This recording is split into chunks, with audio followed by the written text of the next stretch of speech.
لا زلنا مع بداية دعوة رسول الله صلى الله عليه وآله وسلم وكيف كان خطابه إلى الناس. ومما ذكرناه ذلك الخطاب الذي أنزله الله تعالى على محمد عن طريق صور قرآنية، وذلك الخطاب كان الذي آمن له العرب الذين آمنوا إنما آمنوا بعد أن سمعوا القرآن الكريم والخطاب الذي جاء به. لذلك كان من اللزام علينا نحن المسلمون أننا كلما تكلمنا عن دعوة رسول الله تكلمنا عما نزل عليه من آيات وصور القرآن الكريم. Nous sommes toujours avec le début de la prophétie du prophète sallallahu alayhi wa alihi wa sallam, et ces sourates qu'Allah Ta'ala fait descendre sur son messager au début de l'islam.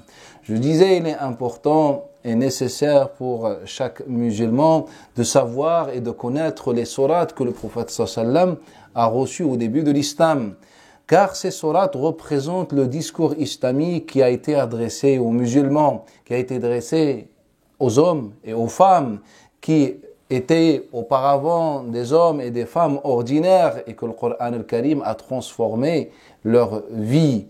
Alors que nous, ça fait plusieurs siècles qu'on vit un échec absolu, wal'iyadu billahi ta'ala. Et je pense que la cause de cela est tout simplement l'éloignement du Coran al-Karim. أنزل الله تعالى على نبيه آيات في بداية الإسلام. من تلكم الآيات والصور سورة القصص. Donc, parmi les sourates qu'Allah a fait descendre sur le prophète sallam au début de l'islam, sourate al-Qasas, la sourate des récits, les récits. فكان مما قاله الله تعالى في أول هذه السورة بعد أن ذكر النبي والمؤمنين بعلو فرعون في الأرض ونشره للفساد وتقسيمه وتفريقه الناس، جاء خطاب الله تعالى إلى موسى عليه السلام وبني إسرائيل، حيث يقول الله تعالى: ونريد أن نمن على الذين استضعفوا في الأرض ونجعلهم أئمة ونجعلهم الوارثين. في هذه الآية يفسر الله تعالى سبب مبعث موسى عليه الصلاة والسلام والهدف القرآني. كثير منا لو سئل عن المقصد والهدف من مبعث الرسل لأعجز عن الإجابة، ولكانت غاية إجابته أن يقول لعبادة الله وكذا، ولكن القرآن جاء بتفصيل ذلك. ماذا قال القرآن؟ الله يفسر يقول: نريد أن نمن على الذين استضعفوا في الأرض. الغرض من مبعث الأنبياء والرسل ما هو؟ الله تعالى يقول: نريد أن نمن على الذين استضعفوا في الأرض ونجعلهم أئمة ونجعلهم الوارثين. هؤلاء الذين عانوا الظلم، هؤلاء الذين عانوا الفقر، هؤلاء الذين عانوا الذل والهوان، نريد أن نمن عليهم من فضلنا فنجعلهم أئمة، يعني نجعلهم رؤساء ونجعلهم الوارثين، يرثون السلطة، يرثون القوة، يرثون طيب العيش. هذا الذي قاله الله تعالى. On parle d'une sourate qui est celle de Al-Qasas. C'est une sourate qui a été descendue au début de l'islam sur le prophète sallallahu alayhi wa sallam. Au début de la sourate, Allah Ta'ala, après avoir parlé de l'injustice de Pharaon et ce que les enfants d'Israël ont subi sous le pouvoir et la gouvernance de Pharaon, Allah Ta'ala a dévoilé l'objectif de la prophétie de Moussa alayhi salam. Le discours de Moussa alayhi salam, Allah Ta'ala nous dit: nous voulions favoriser ceux qui avaient été opprimés, ou bien qui avaient été affaiblis, faibles, c'est-à-dire par la politique de Pharaon qui est injuste. وَنَجْعَلَهُمْ أَئِمَّةً وَنَجْعَلَهُمُ الْوَارِثِينَ. Et en faire d'eux des imams, c'est-à-dire des gens qui ont le pouvoir, des guides, des dirigeants, وَنَجْعَلَهُمُ الْوَارِثِينَ, et en faire d'eux les héritiers, Allah Ta'ala nous dit. Si on interroge beaucoup de musulmans sur l'objectif de Coran al-Karim, l'objectif des prophètes et des messagers, je pense qu'une bonne partie va avoir une difficulté à répondre à cette question. Les autres diront, Allah a envoyé les prophètes et les messagers pour qu'ils soient adorés sur terre. On leur dit, Naam, mais pourquoi vous n'avez pas donné la réponse qu'Allah Ta'ala a donnée? Car adorer Allah, c'est vaste. Qu'est-ce que Allah Ta'ala dit de manière précise? Si on prend le cas de Surat Al-Qasas, Allah Ta'ala nous dit tout simplement qu'on veut favoriser ceux qui avaient été faibles, opprimés, qui étaient dans la pauvreté, dans la difficulté, dans l'humilité, on veut les favoriser et leur donner leur chance de diriger, d'avoir le pouvoir, d'avoir une parole entendue, de diriger les choses. C'est ce que Allah Ta'ala a promis aux enfants d'Israël par ce verset. Et ce verset au final est un rappel pour nous, est un rappel sur l'objectif de la prophétie du prophète sallallahu alayhi wa alihi wa sallam. الإنسان بطبيعته مجبول على دافع ووازع يعمل به في حياته. معنى ذلك الإنسان بطبيعته يحب أن نحرر له، أن نحدد له الهدف، ماذا ستقوم به في الحياة الدنيا. حدد له الهدف اللي هو هذاك الدافع، هذاك الوازع الذي سيعمل فينطلق إليه. هذه هي طبيعة الإنسان. لذلك لما جاء الله بالقرآن الكريم ما قال للناس اعبدوني وكفى، بل اشرح لهم أن عبادة الله تعالى تجعل منهم الوارثين وتجعل منهم الأئمة، كما قرره في الآية الأخرى في سورة النور. الله تعالى يقول وعد الله الذين آمنوا منكم، تأملوا إلى القرآن الكريم، وعد الله الذين آمنوا منكم وعملوا الصالحات بماذا؟ بثلاثة أمور: لا يستخلفنهم في الأرض كما استخلف الذين من قبلهم، ولا يمكنن لهم دينهم الذي ارتضى لهم، ولا يبدلنهم من بعد خوفهم أمنا. أنا مسلم، أنا أسلمت، أنا اتبعت منهج محمد صلى الله عليه وسلم، فما وعدني الله في هذه الحياة الدنيا؟ ربي يقول لي إن أنت آمنت، إن أنت عملت صالحا أعذك بالخلافة، أن أستخلفك في الأرض كما استخلفت الذين من قبلك، أن أمكن لك دينك الذي ارتضيت لك، أن أبذل خوفك أمنا.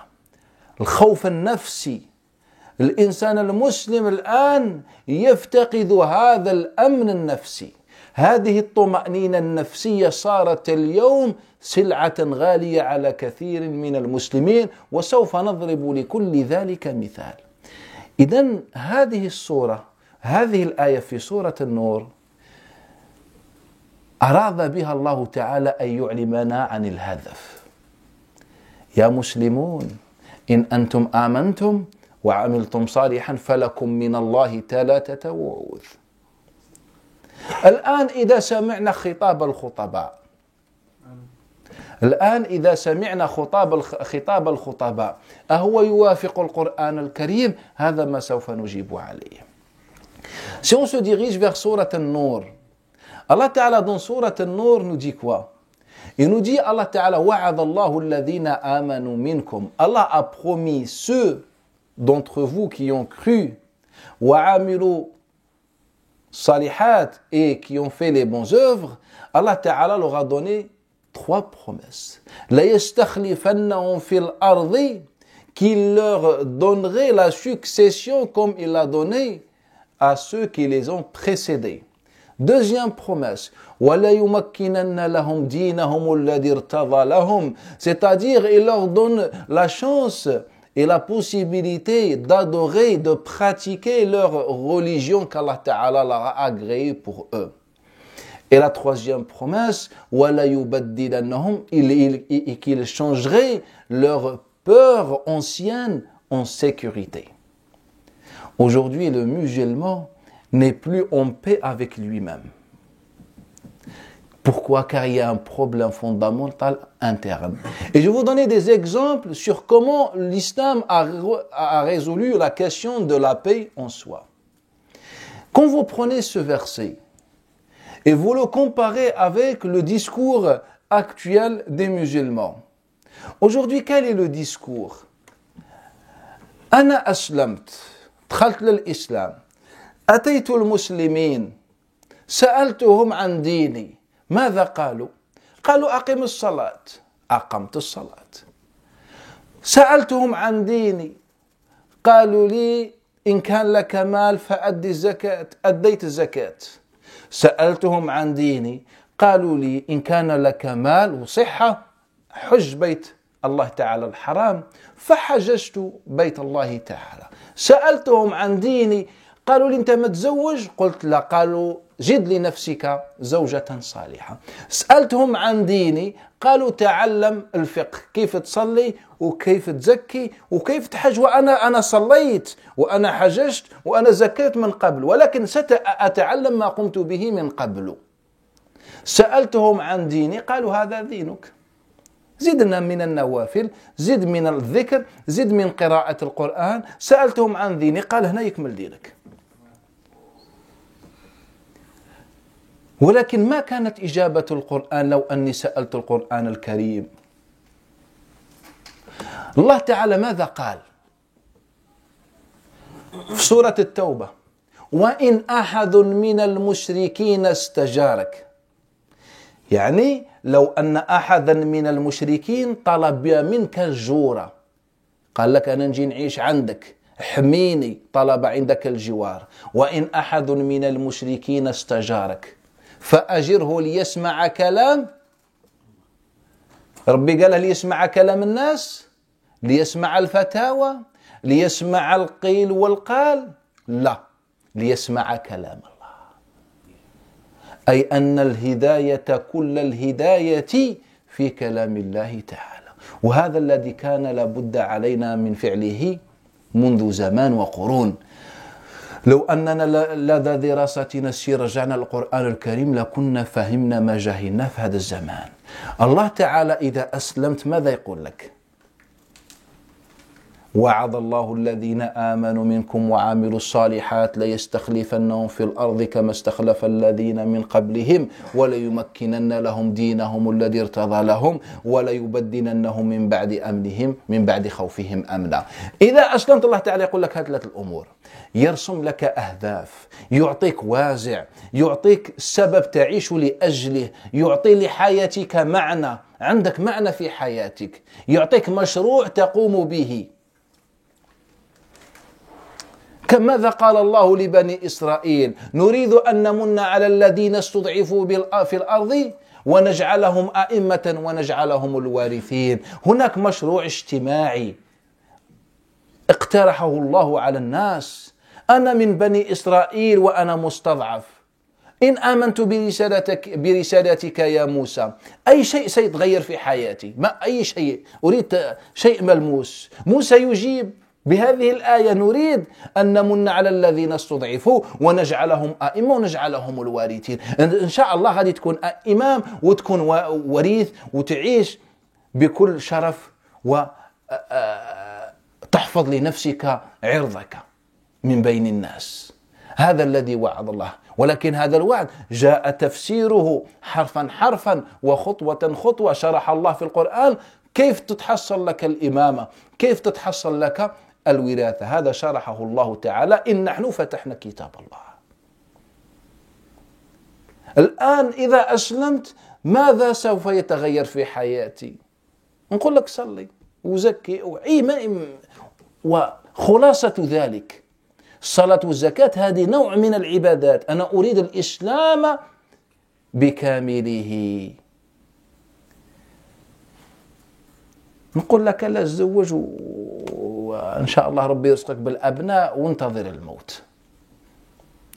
أما الإسلام في حياة الصحابة كان مشروع، كان معنى للحياة. لما تسلم حياتك عندها معنى. الآن لما أسلم حياتي تبقى كما كانت دابرا ومن قبل، لا شيء يتبدل. الشيء الوحيد اللي يتبدل أنني آتي إلى المسجد، ولكن حياتي ما تبدلت. ما صرت ذلك الإنسان الفعال، ذلك الإنسان المنتج، ذلك الإنسان الواعي، ذلك الإنسان المفكر، وإنما بقت مثل ما كنت من قبل. صرت وبقيت على ذلك الحال. الشيء الوحيد اللي يتبدل أن اليوم أسمى وأتسمى بالمسلم. ليس هذا من عند الله تعالى في شيء. Dans ce verset, Allah Ta'ala détermine l'objectif de chaque musulman, ou la raison pour laquelle les gens sont, appelés à l'islam. C'est que quand tu embrasses l'islam à l'époque du prophète, tu as un sens dans ta vie, tu as un projet dans ta vie, tu as un objectif. Allah Ta'ala dit aux musulmans que quiconque parmi vous, c'est-à-dire ceux qui ont cru et qui ont fait de bonnes œuvres, Allah Ta'ala leur dit, vous aurez la succession, vous aurez l'occasion d'adorer Allah en toute sérénité et votre peur se transformera en paix et en sécurité. Mais bien sûr, Allah va déterminer les étapes de chaque de ces points. Comment arriver à la succession, c'est déterminé dans le Coran al-Karim. Et je vais vous donner des exemples. Comment avoir la paix et la sécurité dans l'islam, c'est déterminé dans le Coran al-Karim. Je vais vous donner également des exemples. Mais en fait, c'était ça le discours. Aujourd'hui, lorsque quelqu'un embrasse l'islam, ou nous-mêmes, nous, quand on demande aux musulmans, qu'est-ce que je devrais faire pour être un bon musulman? Il me dit, prie. Eh bien, j'ai prié. Il me dit, si tu as l'argent, acquitte le zakat. Alhamdulillah, j'ai acquitté le zakat. Qu'est-ce que je devrais faire par la suite? Eh bien, attends Ramadan, fais Ramadan. Je fais Ramadan, alhamdulillah. Fais le pèlerinage si tu as les moyens. J'ai fait le pèlerinage. Et maintenant, qu'est-ce que je devrais faire? Dites-moi. Non, il faut apprendre ce que tu as déjà fait. Apprendre comment prier, comment faire ceci, comment faire cela, alors que ça fait des années que tu pries. Ça fait des années que tu fais des ablutions. Mais 10 ans plus tard, vu qu'on n'a rien à proposer, à apporter aux gens, eh ben on leur dit, ah, tu dois apprendre. Mais ça fait 10 années, des années que je suis musulman et que je prie. Non, il faut apprendre. Maintenant, j'ai tout fait. Dites-moi, qu'est-ce que l'islam me dit de faire? Tu es marié? Non. Marie-toi. Je me suis marié. Inch'Allah, Allah Ta'ala te donnera des enfants. J'ai des enfants. Il faut faire l'aqiqa. J'ai fait l'aqiqa. Et qu'est-ce que je devrais faire par la suite? Eh bien, fais beaucoup de dhikr, fais de dua, etc. Et attends la mort. C'est le musulman d'aujourd'hui. C'est le discours d'aujourd'hui. Un discours stérile. Pourquoi il est stérile? Car il ne parle plus de le Coran al-Karim. Alors qu'Allah Ta'ala dans Surat al-Tawbah nous dit, si l'un des associateurs te demande de l'asile, un refuge, accorde-le lui. Pourquoi? Afin qu'il entende les fatwas, les paroles des hommes, les blabla, les interprétations. Non, il entend le Coran al-Karim. Les gens ont besoin du Coran. Vont parler de Omar ou Abu Bakr, etc., les grands compagnons radiallahu anhum. Ce ne sont pas des anges qui sont descendus du ciel. Ils étaient autrefois comme nous ou pire. Mais c'est le Coran qui a transformé leur vie. Et nous, ça fait 14 siècles qu'on est dans l'échec. Quelle est donc la cause? Vous allez me dire qu'à l'époque, assister les gens au rappel, ou je ne sais pas, ou les discours, ou les fatwas, non. La seule chose, lorsqu'on pose une question au prophète sallallahu alayhi wa sallam, quelle a été la réponse du prophète? Yastaftounak qul Allah yuftikum. On te demande, ya Rasulallah, un avis? Dis, Allah vous donne le fatwa. Yas'alunaka an al-khamr wal maysir. C'est le prophète qui répond. Qul. Allah Ta'ala lui dit, dis. La réponse vient d'Allah Ta'ala. Yas'alunaka 'an al-yatama. Allah Ta'ala dit au prophète, dis ya Rasulallah. Le discours du prophète était le Coran al-Karim. Lorsqu'Allah Ta'ala s'adresse aux croyants, qu'est-ce qu'il dit? Ya ayyuha ar-rasoul, ya ayyuha an-nabi, qul lil mu'minina yusallu. Non, Allah Ta'ala il dit ya ayyuha alladhina amanu, oh vous les croyants. Si Allah ne met pas d'intermédiaire entre lui et les croyants, pourquoi nous on veut faire entre Allah et nous des hommes et des paroles, des avis, des interprétations? Allah s'adresse directement à nous. Il nous dit ya ayyuhal ladhina amanu. Il s'adresse également aux non-musulmans en leur disant ya ayyuhan nas. Et nous, qu'est-ce qu'on fait? Non, je ne peux pas comprendre ya Allah ton discours, je dois passer par un tel et un tel pour le comprendre. Alors que ton Seigneur te dit ya ayyuhal ladhina amanu. Si tu te vois, tu te considères comme croyant, et ben Allah Ta'ala, c'est déjà t'adresser la parole. Mais toi, tu ignores le problème. Et donc, ce verset qui est dans Surat An-Nur, ou le verset qu'on a vu, qui est descendu au début de l'islam, de Surat Al-Qasas, Allah Ta'ala, il nous dit au début de Surat Al-Qasas, on veut favoriser ceux qui avaient été faibles et en faire des dirigeants et les héritiers. C'est ce que Allah nous dit. Il nous donne un sens dans notre vie. Il nous donne un projet. Il nous donne un objectif. Si tu embrasses l'islam, voilà ce qui va changer dans ta vie. Si tu embrasses l'islam, voilà ta vie comment va devenir. Alors qu'aujourd'hui, j'embrasse l'islam et je reste la même personne qui était avant qu'il embrasse l'islam. La seule chose qui change, c'est qu'aujourd'hui, je viens à la mosquée. Et autrefois, je n'étais pas musulman, je ne venais pas à la mosquée. Mais concrètement, rien n'a changé. Je vous ai donné la fois passée des exemples des compagnons, des étrangers qui venaient du Yémen en cherchant du travail, ils viennent à Mecca, ils embrassent l'islam et voilà leur vie qui change. Ils deviennent des hommes, ils sont devenus des hommes et des femmes qui ont marqué l'histoire. Et nous, ça fait 14 siècles qu'on est dans la même situation. فلذلك علينا أن نرجع إلى القرآن الكريم وإلى دعوة النبي صلى الله عليه وسلم. لما مرض أبو طالب فيما رواه الطحاوي وغيره من طريق أبي هبيرة الكوفي عن سعيد بن جبير عن عبد الله بن عباس، جاء ملأ من قريش إلى أبي طالب يزورونه، من بينهم أبو جهل، وجاء رسول الله يزور عمه، فجعل يتكلم إلى أبي طالب، فسأل الملأ أبا طالب ماذا هذا يقول لك؟ قال لهم إن محمدا يدعوكم إلى كلمة، غير كلمة، يريد منكم كلمة تدين لكم بها العرب والعجم.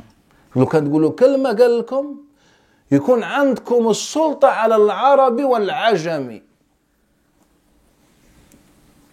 فقال أبو جهل ما هذه الكلمة؟ لا إله إلا الله، لا إله إلا الله. مش لما تقول الكلمة صحيح، لا، عندما تقر بالإسلام وتعمل بالقرآن ستصل. والدليل هو التاريخ أن الله أوصل هؤلاء المؤمنين في بضع سنوات إلى قمة القمم. ملك الفرس وملك الروم وملك العرب في بضع سنين. هذا التاريخ يقرره. هذه مش كلام ديني وخطاب ديني، وإنما هذا التاريخ يشهد ويشهد الناس على نفسه بأن هؤلاء المؤمنين الذين اتبعوا محمدا صلى الله عليه وسلم وصلوا إلى القمم في بضع سنين. فمحمد صلى الله عليه وسلم وهو مستضعف ولم يتبعه يومئذ إلا بضعة من الناس، يقول لأشراف قريش أريد منكم كلمة لو أنكم قلتم بها وعملتم بها تدين لكم بها العرب والعجم. قال له أبو جهل ما هذه الكلمة؟ قال له لا إله إلا الله. فضحكوا، ضحكوا، لا إله إلا الله تخرج. ولكن بعد سنوات، بضع سنين من بعد، رأينا بأن هذه الكلمة أطاحت بالروم وأطاحت بالفرس وملكة العرب. ولكن هذا أبو جهل كان من الذين طبع على قلوبهم، ما فهم المعنى هذا.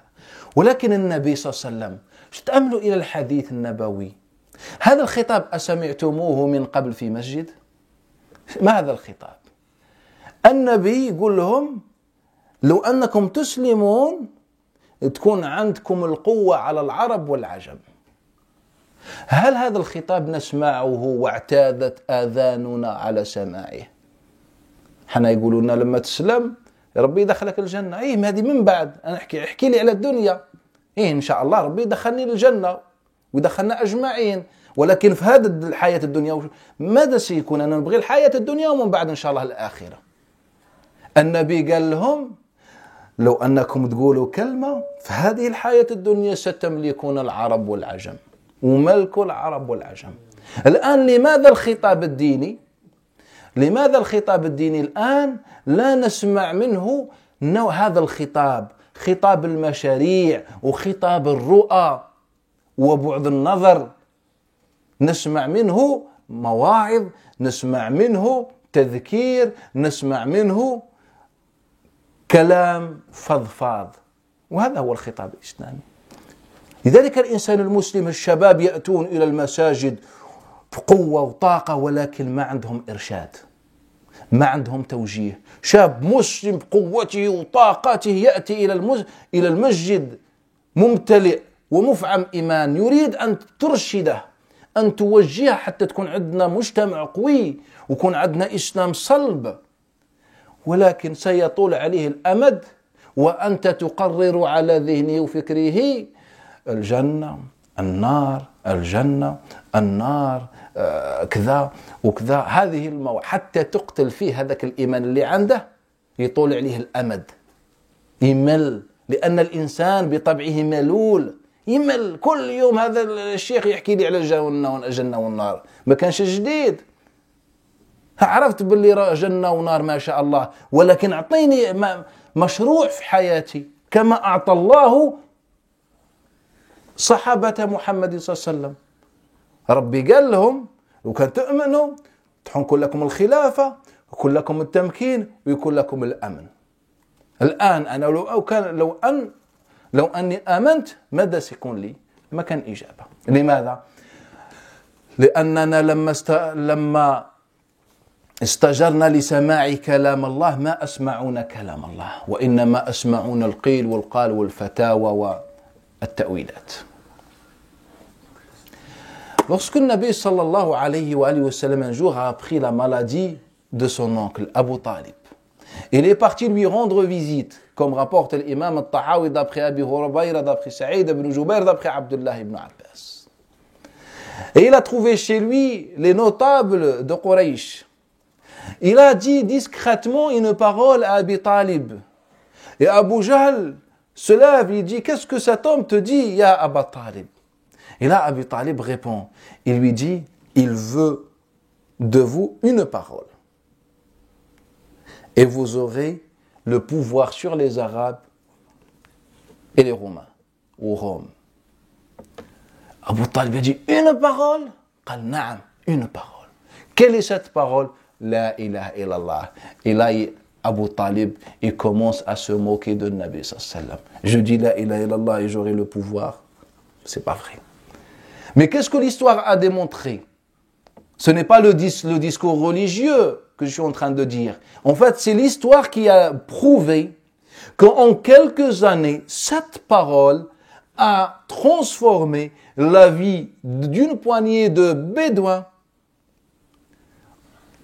en des gens qui avaient le pouvoir. Les Arabes qui ont toujours vécu sous l'emprise et le pouvoir romain byzantin aux Perses vont devenir, grâce à la ilaha illallah, les dirigeants. Et là, on comprend pourquoi les compagnons récitaient autrement Surat al-Rum, Alif Lam Mim. Qu'est-ce qu'Allah Ta'ala dit dans Surat al-Rum?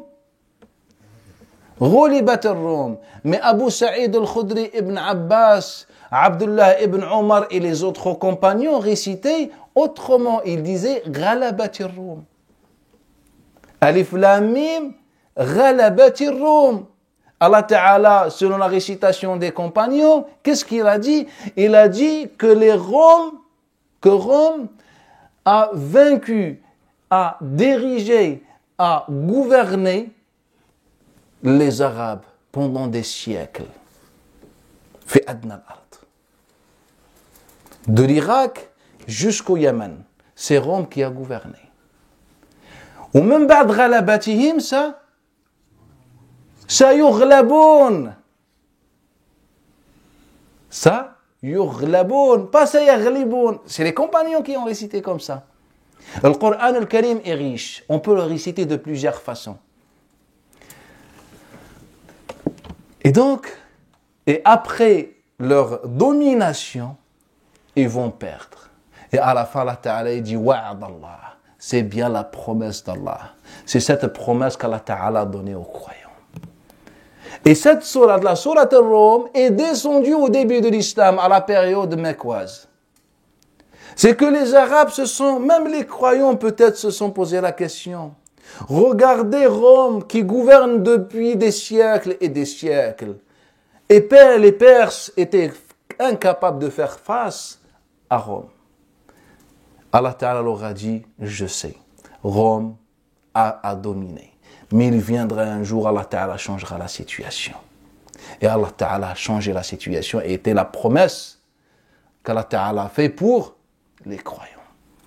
Mais ceci est un projet.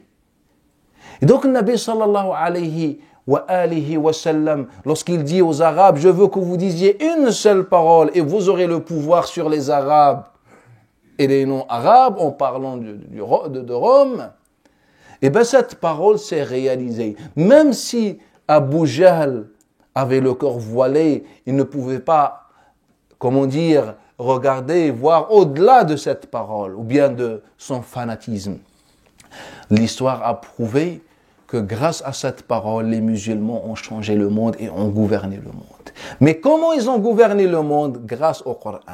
Car le Coran al-Karim, c'est comme une notice. Elle t'explique toutes les étapes pour arriver à chaque de ces objectifs.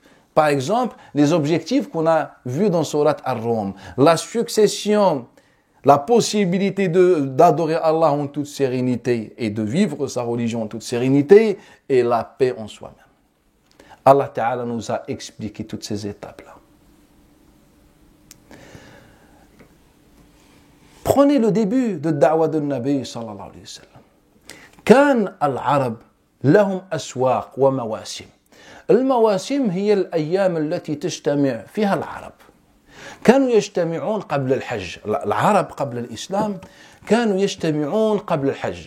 يجتمعون في عكاظ ويجتمعون في مجنة ويجتمعون في ذي مجاز.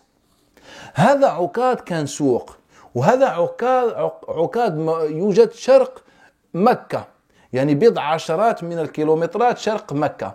هناك مكان يسمى عكاظ. لماذا سمته العرب عكاظ؟ لأن عكاظ هذه الكلمات تأتي من كلمة عاكظ، وعاكظ بمعنى حبس وربط دابته. إنسان يربط الدابة مثلا جمل ولا الفرس نتاعه، نقولوا فلان عاكظ دابته.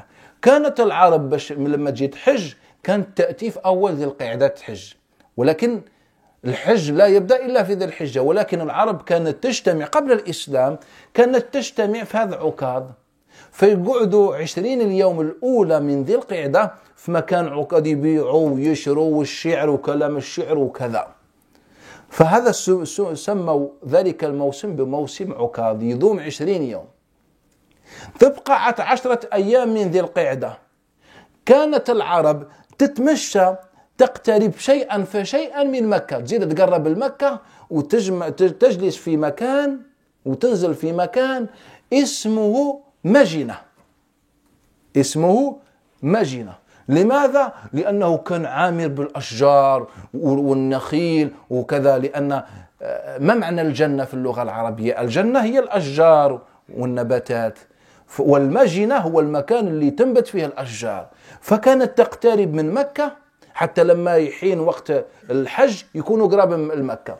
تزيد تتمشى كيلومترات وتجلس في مكان، تنزل في مكان يسموه ماجينة، وتقعد فيه 10 أيام، يبيعوا ويشروا والسوق، كما احنا نقولوا في البلاد الوعدة، يقوموا بالوعدة والخيل وكذا. كانت عادة قبل الإسلام.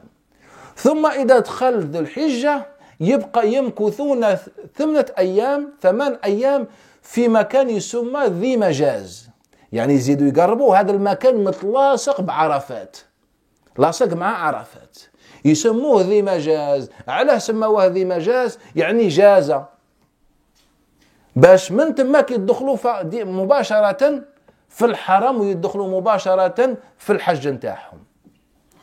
فكان النبي صلى الله عليه وسلم إذا جاء الموسم، موسم عكاظ، كما روى مثلا عبد الملك بن عمير، أبو إسحاق الشعبي وغيرهم يروون عن عبد الله بن عمرو. تأملوا هذا الحديث العجيب عن عقيل بن أبي طالب، هو أخ علي بن أبي طالب، يحكي أن مرة لما النبي صلى الله عليه وسلم خرج يدعو إلى الله تعالى، طلب من العباس بن عبد المطلب، قال: يا عباس، أنت إنسان راك مسافر وراك تعرف الناس، ذلني على منازل الناس في عكاظ. خاطر هذه عكاظ لما تنزل قبيلة هنا، مثلا بني مالك بن صعصع ينزلوا هنا، وبني عبس ينزلوا هنا، وكندا يجوا هنا، كل قبيلة عندها المكان المعتاد نتاعها، مثل يعني دي ستاند. فقال العباس بن عبد المطلب: يا عباس، دلني على منازل الناس بعكاظ، وري لي هذه المنازل. فعباس يحكي لنا، يقول النبي صلى الله عليه وسلم خرج معاه وراه، قال له: هذو بنو عبس، وهذو بنو مالك، وهذو كندا، وهذو كذا، وهذو ابن ثقيف. فخرج النبي صلى الله عليه وسلم يدعوهم. تعرفون بما دعا النبي في أول الإسلام؟ احنا لما نخرجوا ندعو الناس وش نقولوا لهم؟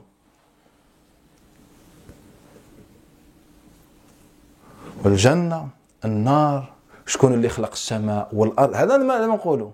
نحن أعلم أم النبي؟ شكون اللي يعرف، احنا ولا النبي صلى الله عليه وسلم؟ متفقين. العباس كان شاهد، قال لنا لما خرج اشتقى لهم 3 كلمات ولا زاد على كلمة. قال لهم: أدعوكم إلى لا إله إلا الله، وأن تأووني، وأن تنصروني. شوفوا، قولوا لا إله إلا الله، أن انجاجمون، دخلوا معي للإسلام، واعطوني الإيواء، خاصني مكان جغرافي، وخاصني النصرة، رجال ونساء يوقفوا معايا، وتشوفوا تأدين لكم الفرس والعجم والعرب، خاصني غير 3 أمور. لا أبغي منكم إلا 3، يقولهم النبي صلى الله عليه وسلم. قولوا لا إله إلا الله. هراني قلت يا رسول الله لا إله إلا الله، وش ندير؟ يقول النبي: لقالي مكان، ولقالي نصرة، وخطيك. النبي كان عنده مشروع باش تحقق الخلافة وتحقق التمكين والأمن والأمان، وتنشر هذا الإسلام وهذا النور الرباني. خصك مكان جغرافي ولو تشريه بالدراهم، وخصك رجال والنساء يوقفوا معك. كانت هكذا دعوة النبي صلى الله عليه وسلم. لم يثبت، ونعطيكم 3000 مليون سنة نتاع بحث لمن يخرج لي حديث يقول العكس، ويقول أنا، ومش يقول العكس، يقول أن النبي زاد كلمة واحدة ولا جملة. ما النبي لا زاد ولا جملة، 3 جمل. قول لا إله إلا الله، النصرة، والإيواء. هذه هي دعوة النبي. 13 سنة هو يقول 3 جمل، 13 سنة هو يقول لهم. لماذا؟ لأن الإسلام مشروع، والمشروع ينبغي له أدوات وأسباب، والأدوات والأسباب هو المكان، هو الرجال والنساء. مجتمع، تكون ذلك المجتمع، تعلم ذلك المجتمع، كل إنسان تجعل منه رسول مثلك وتبعثهم، وكل إنسان يأمر الناس، يدعو الناس إلى 3: لا إله إلا الله، النصرة، والإيواء. طفيل بن عمرو الدوسي تعرفونه، يروي الإمام البخاري في الأدب من طريق أبي الزبير عن جابر بن عبد الله أن الطفيل بن عمرو جاء إلى النبي في الموسم بعكاظ فقال يا رسول الله راني أسلمت. حنا مكان النبي وش تنقولوا له؟ ماذا نقول له مكان النبي؟ راك سلمت؟ لا ما عندهاش لحية أطلق ديك اللحية،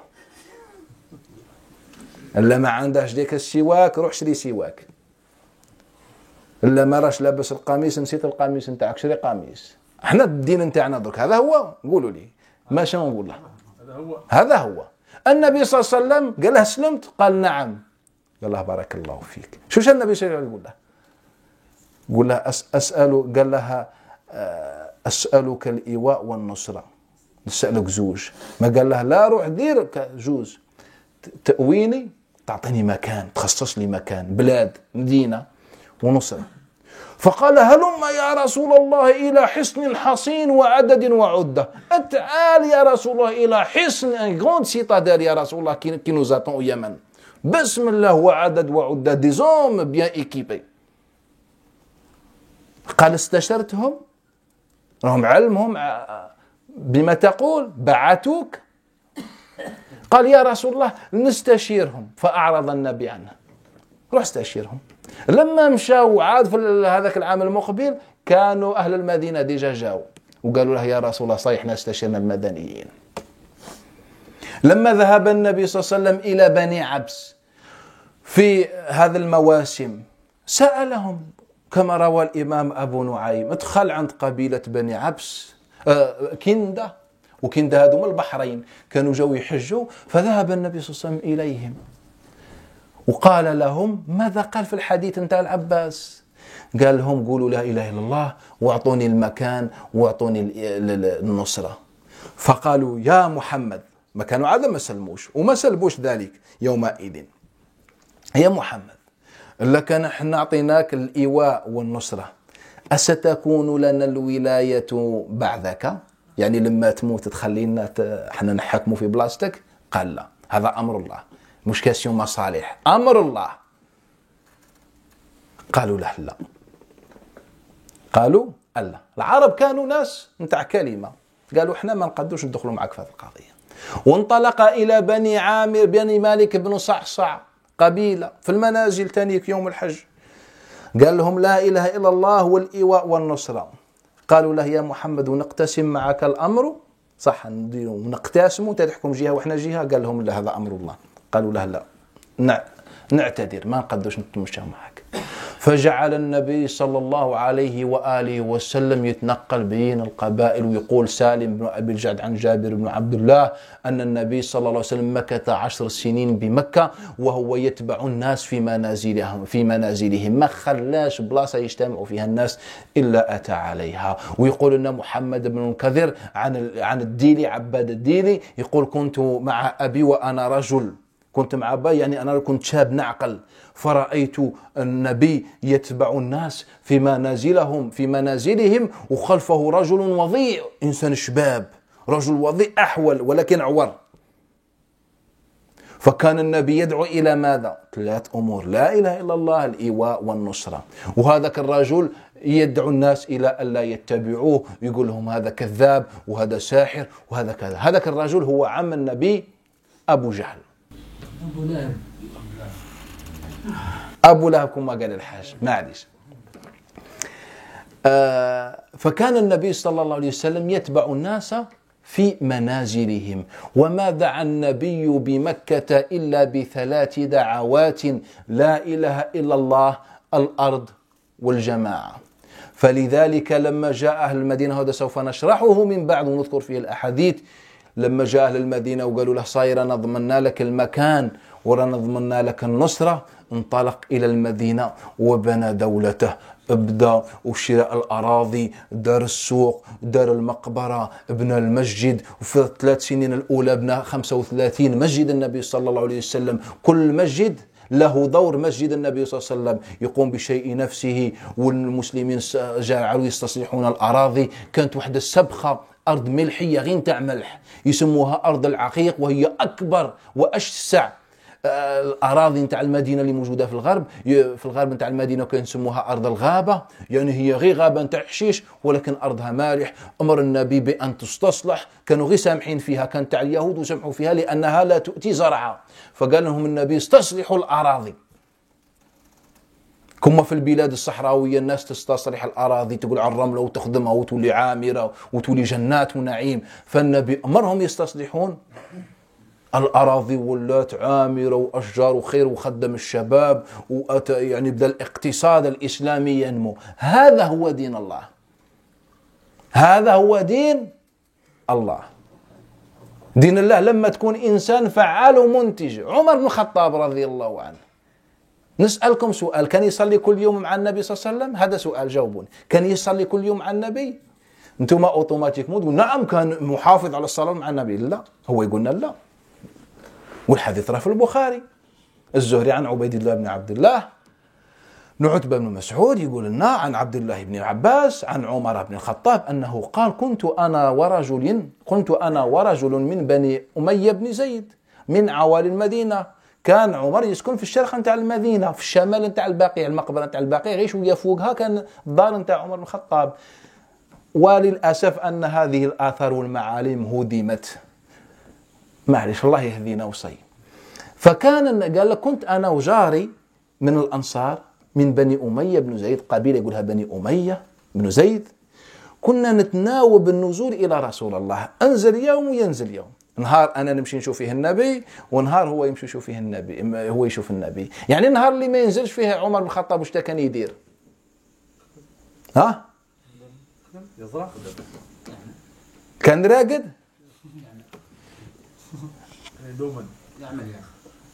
تعرفوا أرض خيبر؟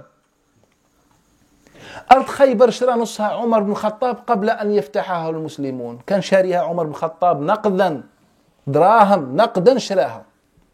كيف شراها وهو مهاجر ما عنده لا دار ولا دوار؟ كيف فسروا لي هذا علميا منطقيا؟ دليل على أن عمر كان إنسان خدام ومنتج، ولا كان إنسان ما لا عايش غير مع النبي صلى الله عليه وسلم؟ كيف إنسان يمكن تكون عنده ثروة ويشري أراضي شاسعة ويجي يا رسول الله فرحان، يا رسول الله شوفوا المسلم نتاع الصح، يا رسول الله شت خيبر، قال 170 كيلومتر شمال المدينة، يا رسول الله تعرف خيبر؟ إيه نعرفها. قال يا رسول الله لي بها أرض شاسعة هي لله. هالمسلم لما تأتي بشيء تفكر تنتج وتشارك المسلمين. فالنبي قال له لا، شد الأرض، خدم المسلمين فيها. هاو انت تحج كل عام، ربي ما قالكش حج كل عام، هذاك اللي تحج كل عام دير مشروع شركة صغيرة وخدم المسلمين. كاين طلبة الناس مسلمين، طلبة اللي ما يلقاوش لقمة ياكلوها ومساكين راهم مقيوسين في الجامعات، دير لهم شيء، بني لهم دار مثلا، سكنهم وخلص لهم الوي مثلا. فعمر مش ذلك الرجل الذي كان لا يهاجر النبي دقيقة، لا، كان إنسان عامل ودار ثروة في السنين الأولى وشرى أرض شاسعة وجا فرحان، يا رسول الله أنا راني فهمت الدين، هاك الأرض. النبي يقول له لا. قال النبي صلى الله عليه وسلم أمسك أصلها وسبل تمرها، يعني شد الأصل، خدم المسلمين، وهذاك التمر اللي ينتجوه أعطيوه في سبيل الله. هم عندنا عمال يكسبون حياتهم، وعندنا فقراء يأكلوا، أرامل يأكلوا فرحانين والحمد لله. هكذا كان مشروع. هذا هو القرآن الذي نزل على المسلمين بمكة، هذا هو الذي قال فيه وإن أحد من المشركين استجارك فأجره حتى يسمع كلام الله. ما قال لا فأجره حتى يسمع كلام الناس. الحكمة في كلام الله تعالى، مشروع إلهي. النبي صلى الله عليه وسلم je disais, depuis le premier jour, il a expliqué aux gens, il leur a donné un sens à leur vie. Il leur a dit, si vous dites la ilaha illallah, vous allez avoir le pouvoir sur les Arabes et les non-Arabes. Un sens dans ta vie. En fait, l'homme naturellement a besoin d'une raison de vivre, d'un sens, d'une orientation. Aujourd'hui, il y a des musulmans, des jeunes qui viennent remplis d'énergie à la mosquée, mais ils ne trouvent pas d'orientation. Ils ne trouvent pas de conseils. Et quelques années plus tard, soit ils délaissent tout, soit en fait ils rentrent dans le moule, wal'iyadu billah, dans le moule de la routine. Ils deviennent des gens. Ils perdent toute cette énergie qu'ils avaient auparavant. Salam. C'est ça qui manque aux musulmans. Et cela est causé de l'éloignement du Coran al-Karim. On s'est éloigné du Coran al-Karim. Nabi sallallahu alayhi wa sallam, lorsqu'il est parti appeler les gens à l'islam, je parlais de Uqad, de Majinah et Dhi Majaz. Ce sont trois événements connus avant l'islam. Et ils sont restés jusqu'au IIe siècle. Surtout Uqad, cet événement-là, ou cette rencontre, ce rassemblement est resté jusqu'au IIe siècle. En fait, qu'est-ce que cela veut dire? Lorsque les Arabes voulaient faire le pèlerinage, ils venaient au début du mois de Dhil Qa'dah. Ils se rassemblaient dans un endroit qui ont appelé plus tard Uqad. Car Uqad en langue arabe, c'est le fait de retenir ou d'attacher les bêtes. Ils restaient 20 jours. Les 20 premiers jours de Dhul Qa'dah, ils restaient à plusieurs dizaines de kilomètres à l'est de Mecca. Faisaient leur marché, prononcer la poésie, vendre, acheter, accomplir les pactes, déclarer des guerres. Voilà, c'était leur mode de vie. Les 10 derniers jours, ils se rapprochaient plus en plus de Mecca et s'installaient dans un endroit qu'on appelait Majinah. Majinah, c'est comme le mot Al-Jannah, qui veut dire le paradis. Al-Jannah, en vérité, veut dire la verdure. Et Majinah, c'est l'endroit vert. Et cet endroit était tellement vert que les Arabes l'ont appelé Majinah. Et donc, ils restaient pendant une dizaine de jours dans cet endroit et on l'a appelé l'événement, le rassemblement de Majinah. Et ensuite, les 8 premiers jours de Dhul Hijjah, ils se rapprochent de Arafat. Comme ça, lorsque l'heure du pèlerinage vient, ils sont déjà proches du lieu sacré. Comme ça, ils commencent directement leur pèlerinage. Au début, ils commencent par Uqad, 20 jours, ils se rapprochent plus, ils s'installent à Majinah, 10 jours, et 8 jours à Dhi Majaz. Comme ça, le lendemain, le 9e jour, ils commencent le pèlerinage. Le pèlerinage et les Arabes duraient 2 jours. Et bien, Nabi sallallahu alayhi wa sallam sortait à ces rassemblements-là pour appeler les gens à quoi? Je disais tout à l'heure, si je vous demande d'appeler quelqu'un, un non-musulman à l'islam, vous allez l'appeler à quoi? Vous allez lui dire que regarde, Allah Ta'ala est le créateur, etc. Il va vous dire, naam, je suis d'accord, Allah Ta'ala est bien le créateur. Et la suite, Masha'Allah, il faut prier, faire zakat, le pèlerinage. Si tu es un homme, laisse pousser ta barbe. Si tu es une femme, mets un voile. Et donc, et ne mange plus de porc. Et c'est quoi d'autre? Et si tu n'as pas de siwak, achète-toi un siwak. Prends un qamis pour toi. Et quoi d'autre? Et n'oublie pas le remède islamique chez le Habba Saouda, comme le frère dit. Et quoi d'autre? Mais quoi d'autre? C'est quoi? Il y a quoi dans l'islam? Eh bien, zakat, et après on reprend la liste de tout à l'heure. Mais en fait, je me demande, qui connaît mieux la religion, moi ou le prophète? Moi, le musulman d'aujourd'hui, ou le prophète sallallahu alayhi wa sallam? Je pense qu'on a tous la réponse. Mais maintenant, il y a un acquis. Quel est Allah sallallahu alayhi wa sallam? Sauf avec tout le respect que les gens, ils étaient jahlines. Donc, ils commençaient de zéro. Mais nous, on croit qu'il y a un acquis. Parce qu'il y a déjà 14 siècles, et on sait que les musulmans, ils étaient à Cordoba, etc., etc. Donc, il y a un acquis. C'est peut-être ça aussi dans le texte qu'on délire. Oui, Je comprends ce que vous voulez dire. Non. Je comprends. Que ça ne suffit pas de prier. D'ailleurs, je pense que le Coran ne dit pas ça suffit de prier et de faire la zakat. Il y a plein de choses. et ben en fait, justement, c'est ça ce qui est problématique. Aujourd'hui, naam, tfadal. Mais après, avec toute l'histoire, la colonisation, je parle de nous, nord-africains, mais peut-être des Africains aussi, il y a une dispersion. Et là, on essaie de découvrir, mais on sait pas, on a perdu la base, quoi. Et ben justement, ceci est le rôle de ceux qui appellent à l'islam. Ce sont les chouyours, les savants, c'est les imams qui doivent nous orienter vers un projet. Je suis pas en train de vous dire, reprenez la vie arabe pour qu'on puisse vous adresser la parole qui a été adressée à ces arabes-là. En fait, je suis en train de dire tout simplement, c'est que il faut qu'on revienne au Coran al-Karim pour avoir la meilleure des orientations. Aujourd'hui, je disais, même quand on appelle un musulman, je ne sais pas à quoi on va l'appeler, mais on va lui dire Allah est le créateur, alors qu'il est déjà musulman, il vient de finir la prière avec nous. On lui dit, regarde, Allah Ta'ala a créé les cieux, mais il le sait en fait. Regarde le paradis, mais il sait, il connaît le paradis. Regarde l'enfer, mais il connaît l'enfer. Regarde dans la tombe, mais il connaît le châtiment de la tombe. Mais en fait, on ne va pas aller plus loin avec ce genre de discours. Le prophète sallam, regardez, et je disais tout à l'heure, je lance même un défi. Je vous donne, pas à vous, à tout le monde, des milliards d'années de recherche pour qu'il m'apporte un seul texte, dans lequel le prophète a rajouté sur ces 3 paroles que je vais prononcer.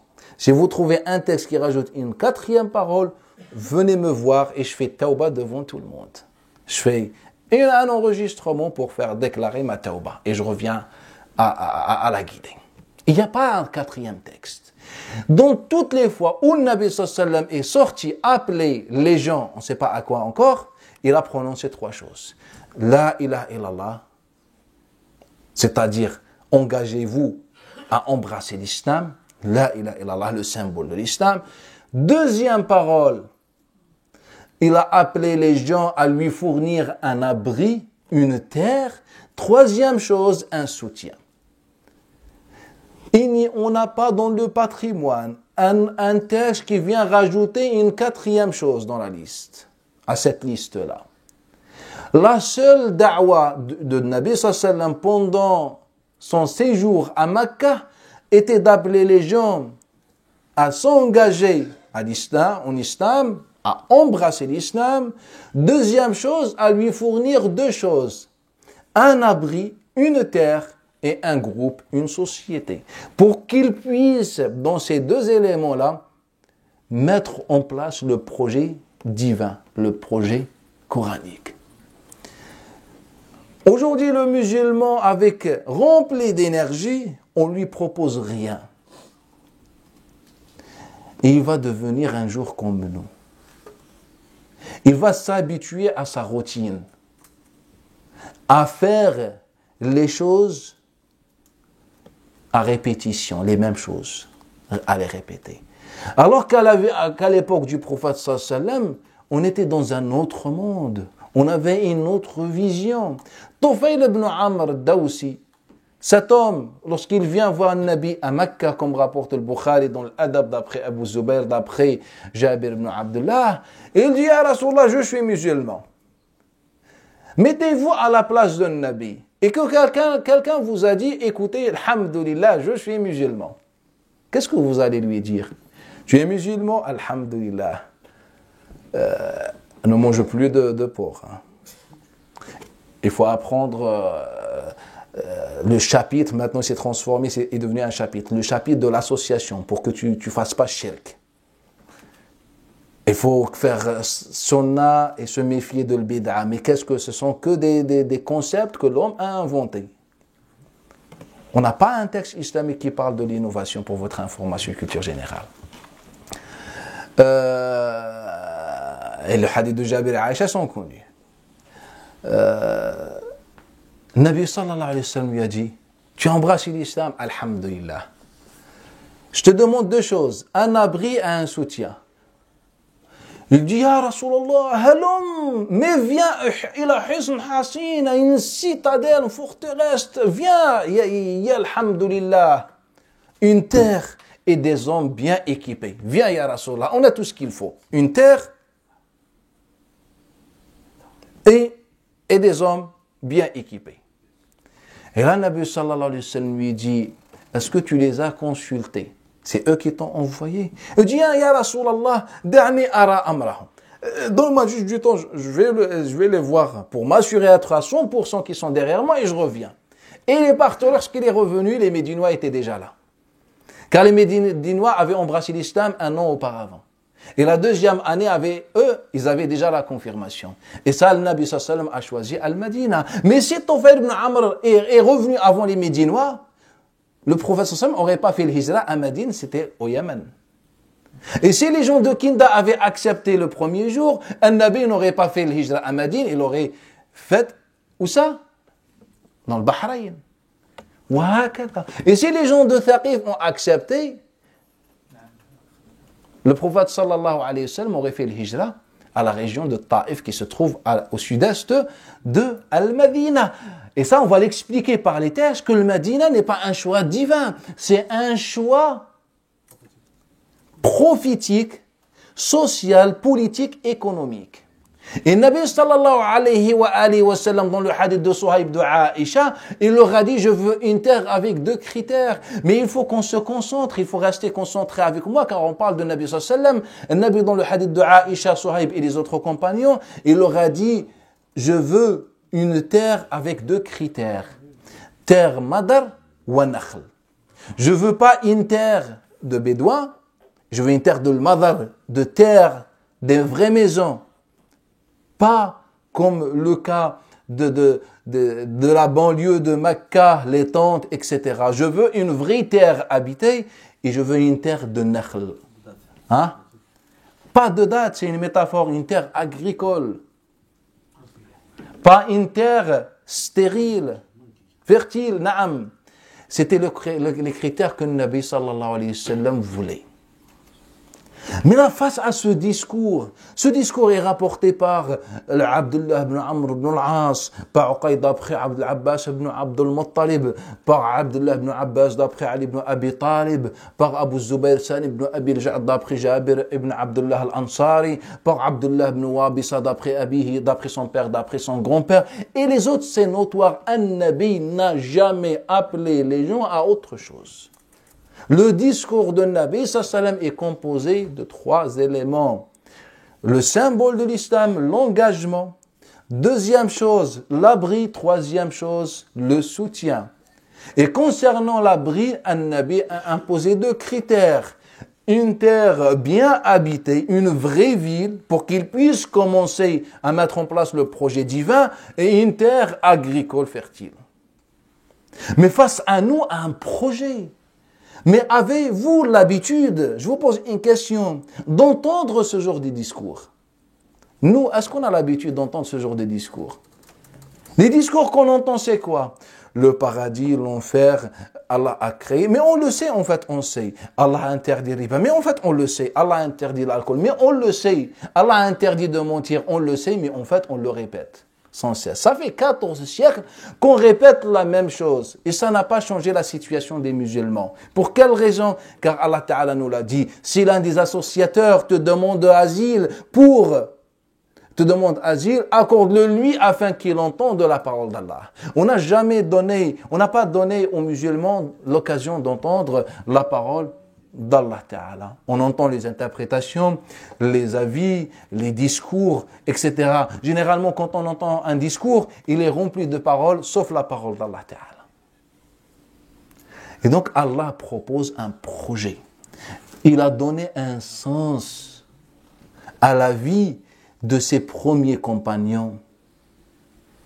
Lorsque les compagnons, au début de l'islam, embrassaient l'islam, ils voyaient les choses beaucoup plus claires.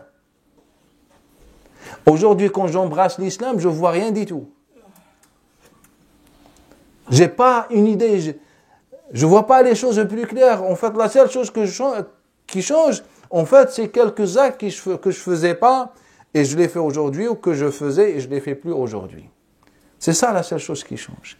Et c'est pour ça, depuis plusieurs assises, on insiste sur le début de la vie du prophète sallallahu alayhi wa sallam. Je pouvais vous citer les différents événements au début de la prophétie et emballer comme ça la vie du prophète sallallahu alayhi wa sallam et on finit. Mais je ne veux pas vous donner alimenter votre curiosité. Qu'est-ce que le prophète a fait? Non, on est là pour comprendre comme ont compris les compagnons d'Islam. Pourquoi je me pose une question légitime. Pourquoi Abu Bakr, Omar, Uthman et Ali sont meilleurs que moi? Qu'est-ce qu'ils avaient de différent? Physiquement, on est pareil. C'est le temps qui différencie ces hommes des autres? Non. C'est l'endroit? Non. Donc il y a bien une chose. Et bien quand je reviens à cette époque, bien sûr, je vois la différence. Ils avaient le Coran pur. Et moi aujourd'hui, je n'ai plus le Coran, j'ai que des paroles, des interprétations, etc. C'est pour ça qu'on insiste dans cette assise sur le Coran al-Karim. Le résumé de ce qu'on a dit, c'est que le Coran al-Karim a proposé un projet. Et que le discours d'aujourd'hui n'a rien proposé. Allah Ta'ala, à la fin du verset de Surat An-Nur, il nous dit, et ils changent, et qu'ils changeraient leur peur ancienne en paix et sécurité.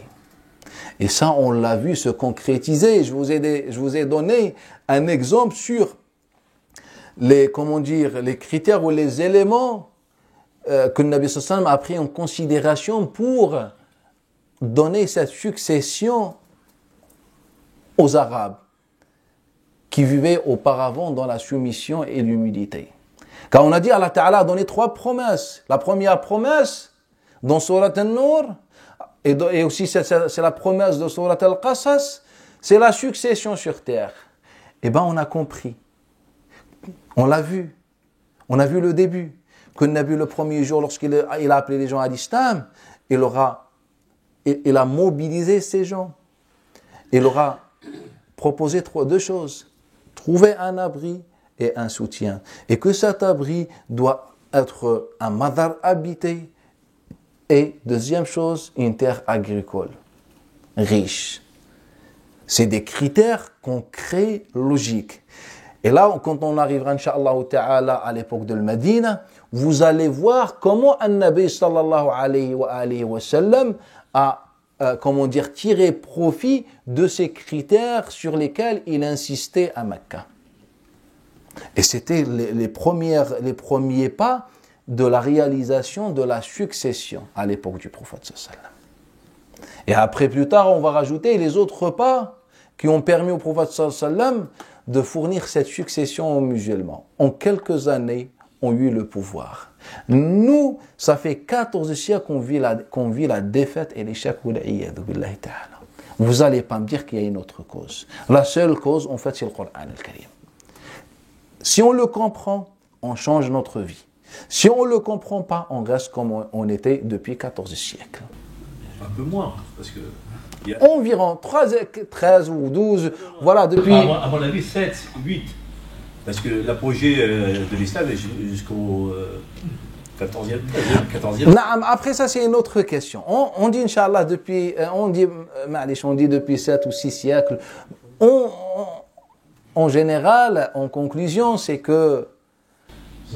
Comme les Arabes, ils étaient presque à Poitiers, comme on dit, c'est quand même Haja Mouhimma. C'était une belle chose d'arriver à l'Europe. Et naam, bien sûr. Après, c'était la décadence. Naam. Oui, ça c'est... Naam, bien sûr, mais si on rentre dans le détail, comment ils sont arrivés à l'époque, ça va en fait nous pousser à soulever d'autres points qui vont un peu déplaire même à Allah Ta'ala et son messager. Depuis, on ne fait rien. Naam. Inch'Allah. On termine avec les versets, Inch'Allah Ta'ala, et on profite du temps qui reste, Inch'Allah Ta'ala, à échanger si vous avez des questions, Inch'Allah, si vous avez même des interventions. Bismillah, Inch'Allah. Tfadal. J'ai tout dit, كل شيء قلته نقول باللي ماشي كاع 14 قرن que la décadence هذه تم يكررون الاخطاء المسلمين كانوا غلال فايتين هذا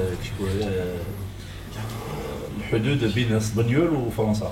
نعم. حاجه مهمه وذاك الجيل كانوا وصلوا الى كازاخستان الى نعم. Personne ne peut nier que les musulmans sont arrivés même à l'Europe de l'Est, l'Europe occidentale également, etc.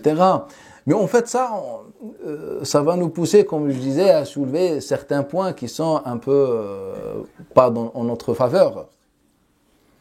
Pas en notre faveur, car si vous prenez la propagation de l'islam à l'époque de Abu Bakr et Omar, n'est pas la même que celle du régime Omeyyade ou de Bani Abbas. Il y a une grande différence d'éthique. C'est que le régime de Bani Omeyyade s'est servi des hommes et des femmes, a rendu des nations, des peuples esclaves pour qu'ils puissent étendre sa terre et son pouvoir. C'était pas de façon conforme à l'islam. On a exterminé des peuples entiers au nom d'Allah, mais en vérité, c'était au nom de nos intérêts personnels. Et c'est ça qui a, comment dire, précipité la disparition du régime omeyyade. Car le régime omeyyade, son projet, au début de l'islam, lorsque face à différentes révolutions, qu'est-ce qu'il a fait? Il a mis une politique en place qui n'a fait que opprimer les autres peuples, surtout les non-arabes, les Irakiens, les Perses de manière générale, l'Afghanistan, Tadjikistan, Kazakhstan, etc., le Pakistan, une partie des Indiens, il a vraiment été injuste avec ces peuples-là. Et c'est ces peuples-là qui vont désigner les Bani Abbas, vont choisir les Bani Abbas pour se révolter contre le régime omeyyade. Et même cela a engendré même des hadiths qu'on trouve même dans nos recueils, malheureusement, dits authentiques. Les hadiths qui font éloge à Quraysh. Les hadiths qui font éloge à Quraysh. Car, par exemple, quand on commence depuis le conflit, vu que le frère nous a fait cette remarque, quand on parle du premier conflit islamique, le conflit entre Ali et Muawiyah, en fait, la chose qu'on a reproché à Muawiyah, c'était en fait toute simple. On a dit à Ali ibn Abi Talib, on lui a dit, tu n'es entouré que par Al-Hamra, comme rapporte Abd ibn Abbad d'après Ali ibn Abi Talib, Malik al-Ashtar également le rapporte d'après Ali ibn Abi Talib, comme il s'appelle Al-A'mash, Asim ibn Abi Nujoud et encore d'autres le rapportent. En fait, qu'est-ce qu'on a reproché à Ali ibn Abi Talib? On lui a dit, Ali, pourquoi tu es entouré par Al-Hamra? Al-Hamra, c'était le surnom des non-arabes. Les non-arabes perses, on les a surnommés laqabnahum bil-Hamra. Alors que nous, on est entouré par Quraysh. Et ces Hamra, ces non-arabes qui vont se révolter contre le régime de Bani Umayya. Mais pour que le régime puisse lutter contre les non-arabes, il a mis en place les hadiths qui font éloge à Quraysh. À tel point que même dans nos pratiques et nos écoles, par exemple, une femme de Quraysh ne peut pas se marier avec un homme qui n'est pas de Quraysh. Pourquoi? Car la femme de Quraysh est supérieure à ceux qui ne sont pas de Quraysh. Et ça, c'est enraciné dans nos pratiques et dans nos écoles juridiques. En fait, c'est parmi ce que ce conflit a engendré. Après, qu'on parle des Noirs qui étaient avec Ali ibn Abi Talib, et d'un coup, on se retrouve avec des hadiths qui, tout simplement, anti-noirs, comme le hadith qui nous dit « Tazawwajou, mariez-vous avec une waloud, une porteuse d'enfants, une femme qui porte d'enfants, même si elle est noire. » Qu'est-ce que vous en pensez de ce hadith-là? C'est-à-dire que noire, même si elle est vraiment, je ne sais pas, vous avez compris. Hein? Quand bien même c'est noir. Oui. C'est-à-dire, en fait, noir, c'est pas envisageable en islam de se marier avec une femme. Mais si tu ne trouves aucune femme qui porte, fais un sacrifice et marie-toi avec une femme noire. Mais c'est un hadith qui se trouve dans notre patrimoine, qui a été utilisé par les savants musulmans.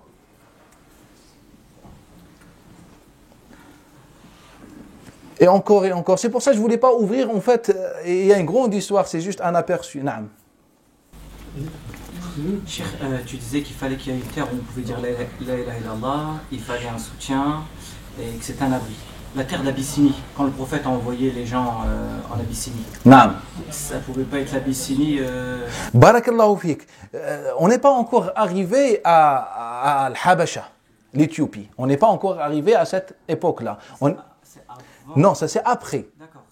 Là, aujourd'hui, on vient de commencer de da'wah du prophète sallam, de l'appel du prophète sallam aux tribus aux alentours de Mecca. La prochaine fois, Inch'Allah Ta'ala, on va parler de cela et on va voir que Nabi n'a pas envoyé les musulmans pour fuir la torture comme les historiens nous ont dit. Car c'est une preuve, si c'était vrai, c'est une preuve que ce n'est pas un messager. Pour quelle raison? Car ceux qui ont été envoyés, en fait, tous sont les notables au sein de leur tribu. Pourquoi il n'a pas envoyé Bilal le pauvre? Pourquoi il n'a pas envoyé Ammar ibn Yasir et sa famille, les pauvres? Pourquoi il n'a pas envoyé Boukhayra, la pauvre, l'esclave? Naam, c'est la mère de Ammar. Pourquoi il n'a pas envoyé les esclaves? Eh bien, tous les historiens musulmans et les savants nous disent que Nabi a envoyé ces gens pour qu'ils soient à l'abri de la torture. Mais comment? Qui va torturer Uthman ibn Affan, qui est l'un des notables de Bani Umayya, ou Abu Bakr al-Siddiq de Bani Taym, ou Uthman ibn Madroun de Bani Makhzoum? Ce sont les chefs de leur tribu. C'est eux qui torturent, ce n'est pas le contraire. Donc comment expliquez-vous que le Nabi envoie les notables, les chefs qui sont déjà à l'abri, et il laisse les pauvres mourir sous la torture? Et donc le Nabi n'a pas envoyé les gens au Habasha pour qu'ils soient à l'abri. Il n'a envoyé d'ailleurs personne. Il n'a envoyé que 2-3 compagnons. C'est pas toute la liste que les gens donnent, il y avait 70 ou je ne sais pas combien ils comptent. Il a envoyé quelques compagnons pour appeler les gens de l'Habasha à la ilaha illallah et pour aller toujours dans ce but. Mais ça, on va le voir avec plus de détails, Inch'Allah, la prochaine fois. Naam. Comme par exemple la période du prophète sallallahu alayhi wa sallam, et vous parlez de actuellement. Vous ne voyez pas que le problème, c'est la volonté politique qui manque. C'est pas. Si je donne par exemple un simple exemple, il y a pas mal de sciences, il y a pas mal de savants. Donc c'est des gens normaux et malgré tout ça, ils ont réussi. Et grâce à la pratique, à la bonne pratique, à la bonne compréhension du Coran. Je sais par exemple dans la médecine, il y a Avicenne, Ibn Sina, Ibn Qayyim al-Jawziyya, dans la nutrition, Ibn Qayyim al-Jawziyya, dans les mathématiques, il y avait Jabir ibn Hayyan, il y avait beaucoup des savants, c'est-à-dire qu'ils étaient bien. Mais vous ne voyez pas que c'est vraiment la volonté politique qui manque actuellement? Naam, en fait, ceux qui ont réussi, en fait, ce sont des individus et c'était grâce à leur motivation. Mais en fait, moi je ne parle pas d'un individu qui prend les choses en main et qui, malgré l'état dans lequel vit sa umma, il avance, etc. Il fait comme ses savants. Mais en fait, moi je parle du discours. Et ce discours-là a causé la disparition de cette volonté, bien sûr, politique, car un Nabi, au final, était le dirigeant. Et qu'est-ce que le Nabi sallam nous a dit? Al-ulama warathat. Donc le savant est censé représenter le prophète, n'est-ce pas? Et que le prophète, à quoi il a appelé les gens? Au paradis ou l'enfer ou à un projet? Eh bien, le savant doit faire la même chose. Mais en fait, celui qui ne possède pas l'objet ne peut pas le fournir. Si on ne comprend pas le Coran et la vie du prophète, on ne peut pas appeler les gens à ce qu'on n'a pas compris.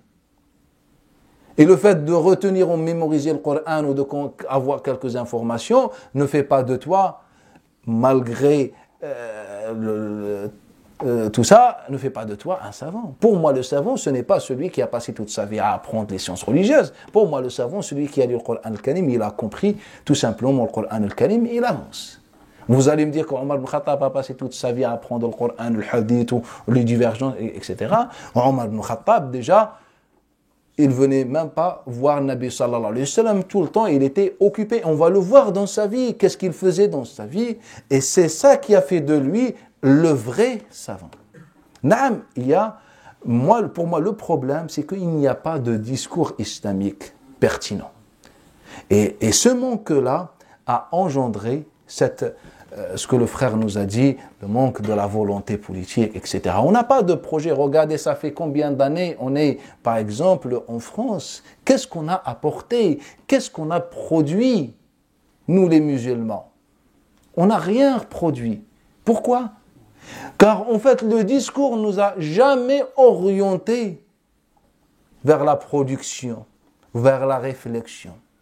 Le discours islamique ne cesse de répéter les choses depuis des siècles et des siècles. Tout ce qu'on sait, il nous le répète à chaque discours et conférence. C'est vrai ou pas? Dans les conférences, vous découvrez des choses. Moi, peut-être dans ma vie, j'ai entendu des centaines de conférences et je n'ai jamais rien appris. Entre nous, je n'ai jamais rien appris. En fait, car tout ce qu'on disait, en fait, je le connaissais. C'est pas car je suis cheikh ou je ne sais pas. En fait, en tant que musulman, on l'a appris à l'école. Dans l'éducation islamique, on a appris ses bases. Après, on le répète. Il nous faut un projet. Le Coran a donné un projet, le prophète a mis en place ce projet. Il faut que le cheikh aujourd'hui donne un projet et qu'il arrête de répéter les mêmes choses aux gens. Il faut qu'il donne un projet. Comme le prophète, dans le discours de Jumu'ah, il donne un projet. Il ne lance pas des paroles et des rappels.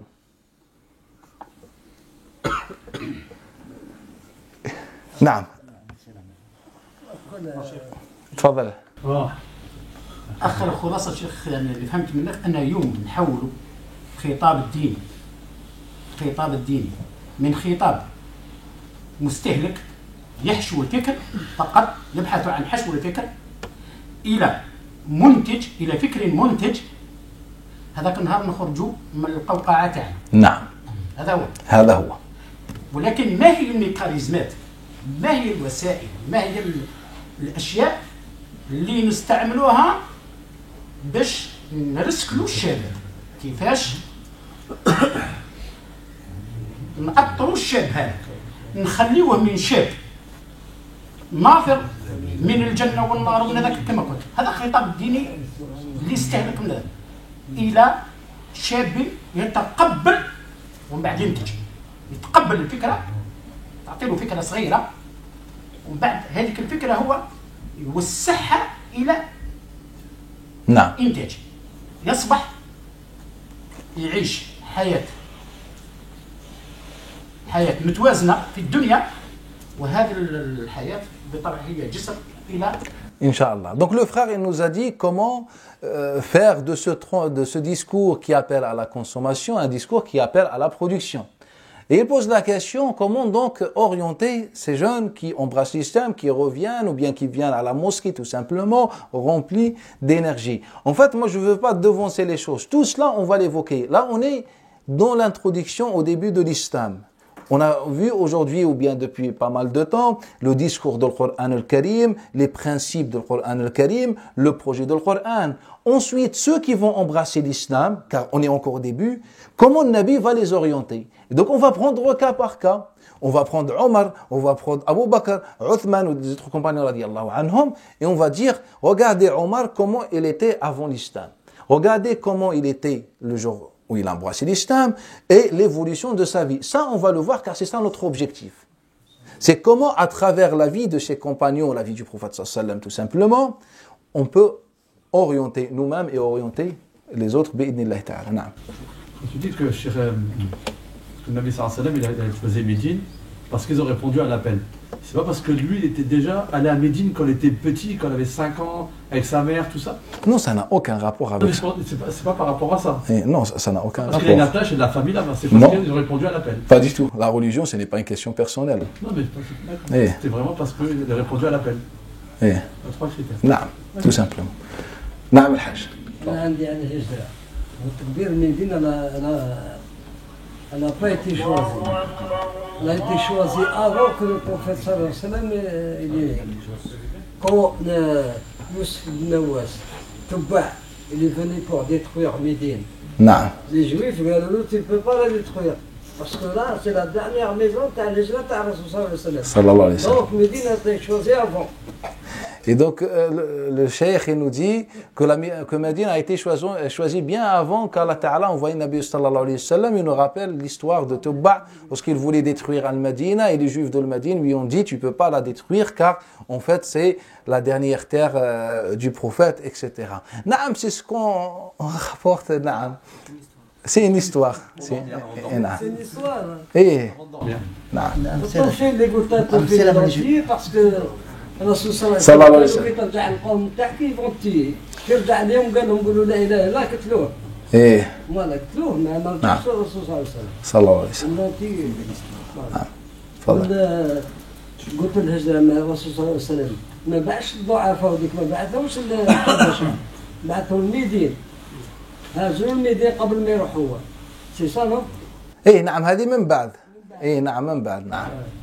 لو ممكن أمثلة من الأوبجيكتيف اللي ممكن الدعاء أو الخطباء يقولوها يعني ممكن أمثلة من الأوبجيكتيف الهدف من خطبة جمعة مثلا أو خطبة في أي وقت يعني أمثلة الخطاب الديني نقصد تغيير الخطاب الديني كيف نغير الخطاب لا هو الأخ الكريم يقولنا مثال عن هدف من الأهداف التي يمكن أن يتطرق إليها الأئمة في خطبتهم. أعطيكم مثال من خطب النبي صلى الله عليه وسلم. مثلا كان النبي مرات إذا خطب في بضع كلمات نظرا للوقت، كان النبي مرات إذا خطب الجمعة ماذا كانت خطبته بعد أن يثني على الله؟ كان بعد أن يثني على الله يعني يتجه إلى الصحابة ويعين أفرادهم ويشرح لهم بعث من البعثات أهدافها ويبعثهم. هذا مثلا كانت خطبة من خطب النبي صلى الله عليه وسلم. يعني الخطبة ما فيها كلام طويل وعريض، وإنما كان فيها فكرة، فيها مشروع. قال مثلا عندنا سنبعث الناس إلى أرض ينبع، إلى أرض ينبوع هذه تجود على البحر الأحمر، نعم بحر قلزم الأحمر. كان يبعثهم ويشرح لهم ها هو المقصد ماذا ستفعلون هناك. وهذا كانت خطبة جمعة، يعني ما فيها كلام، ما فيها تذكير، وإنما فيها مشروع. عندنا مجموعة من الشباب نشارك المسلمين، خبر المسلمين بهذا المشروع، ثم نعين 3 4 5 من الشباب ونبعثهم إلى ذلك. هذا مثلا من خطب النبي صلى الله عليه وسلم. كل هذا سنتطرق إليه بإذن الله تعالى. الحمد لله الحمد لله، وصل اللهم على رسول الله صلى الله عليه وسلم. اللهم علمنا ما ينفعنا، اللهم علمنا ما ينفعنا، اللهم اجعلنا من الذين يستمعون القول فيتبعون أحسنه، اللهم اجعلنا من الذين يستمعون القول فيتبعون أحسنه. اللهم أحينا على لا إله إلا الله، وابعثنا على لا إله إلا الله، وأحينا على لا إله إلا الله. آمين آمين. وصلي اللهم على رسولك الكريم، والحمد لله رب العالمين، وبارك الله فيكم.